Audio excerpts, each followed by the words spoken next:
Lucas, you're the editor of Informable, a very important website internationally on nuclear news.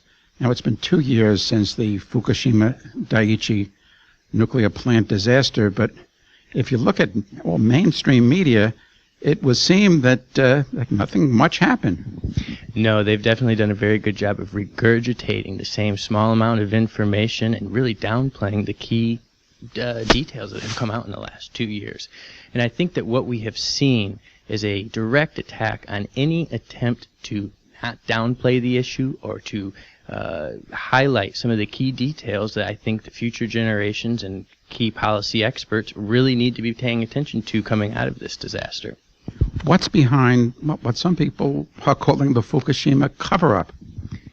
I think you're seeing a lot of political currency being put behind it. I think that you're seeing a lot of reputations are on the line over this because you have 50 years here in America of repeated attempts to manipulate and persuade the public that, number one, nuclear weapons and nuclear reactors are two completely separate entities and do not involve themselves in the same conversation.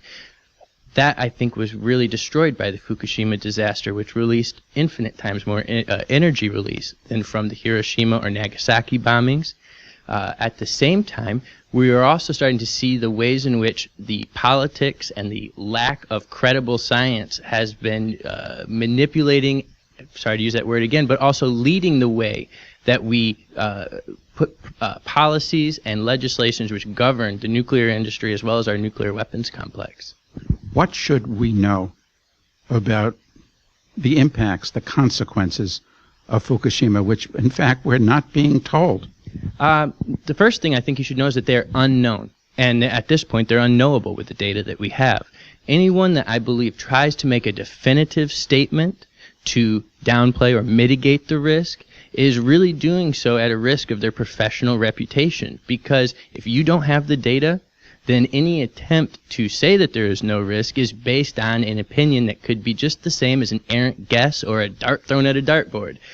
Without that data that we have not been released by TEPCO or by the Japanese government, even the United States government here with our EPA RADNet system, then I see that as a very big professional liability. In terms of the impacts beyond Japan, there were impacts here in the United States. I mean, there was a dispersion of radioactivity, and some of it came in the winds to this country. But then there was this very mysterious shutdown of some of the monitoring stations in this country a few months after the accident. Could you elaborate on like what happened and what you think it all means? Well, when we look at the releases, you have the aerial release, you have the aqueous release into the ocean, you also have the deposition from the aerial release, which most of it was released onto the ocean. One of my main concerns then is with the tsunami debris. You have top-floating debris, which is moving at a slow rate of speed across the ocean in the primary path of deposition where the most radioactive materials fall out. Yet, even though these are ionized materials, which are not going to be washed off by ocean wave activity, we have representatives and state officials here in the United States who are downplaying the potential contamination and radioactivity in the tsunami debris. That's one thing that we're very concerned about. Secondly, with regards to the RADNet, I think we really found out how inadequate and broken that system is. And this is the way that they talk about it internally within the NRC and EPA. They recognize the fact that this system was not meant to detect the iodine because the delay in time between collecting the samples and analyzing the samples allowed the majority of the shorter-lived isotopes to decay beyond our ability to accurately detect where they were when they were passing over or being deposited on lands outside of Japan. Now, this is the current administration, the Obama administration, involved in, 3 months after the accident began, the monitoring stations all over the United States, which had been monitoring the stuff coming here, on a daily basis, suddenly went to not a daily basis anymore. And you really want to look at the Obama ties with the nuclear industry. You have to go back to his time in Illinois, which is one of the largest nuclear producers in its own state. If it was its own nation, last I saw, it would be the 6th largest nuclear producing nation in the world.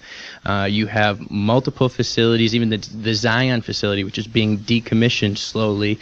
And I think that we are seeing the fact that our elected officials, without public pressure being put on them to maintain the standards and the integrity that we elected them to, are very much swayed and moved by the nuclear industry and the influence that they exert.